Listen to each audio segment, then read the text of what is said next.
মানসে কয় বিয়ে করলে নাকি খালি খাওন আর খাওন, খালি সুখ আর সুখ। এ দেখেন সুখ, সেই সুখ। বউ বস থেকে লিপস্টিক দিচ্ছে।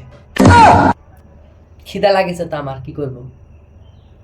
কোয়ার বুদ্ধি নাই, কইলে পারে গোটা বাড়ি মাথা তুলে দিবি। এখন কি করি?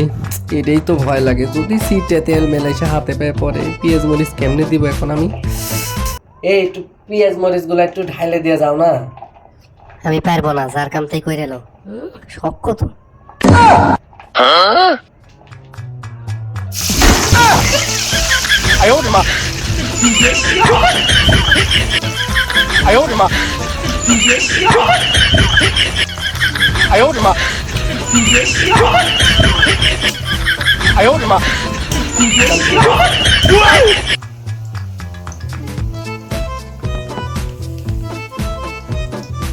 আপনার এক করছি।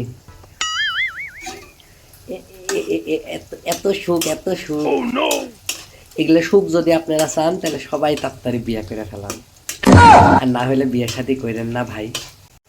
আর তাও যারা বিয়ে করবেন কিংবা কইরেই ফেলাছেন, তারা দয়া করে যদি ভালো থাকতে চান, যদি এইরকম সুখ না চান, তাহলে বইয়ের সাথে ভুলেও কেউ গন্ডগোল করেন না। দেন বইয়ে যেটা কবি সেটা, বইয়ের মুখের উপরে কথা কবেন, রাইন্দা খাওয়া লাগবে। উপায় নাই, পেটের খিদে তো আপনার খাওয়াই লাগবে। আর এই প্রবাদটা একবারে বেশি বেশি করে মনে রাখতেন, বিয়ে মানে খাওন আর খাওন, একবারে সুখ আর সুখ গাইস।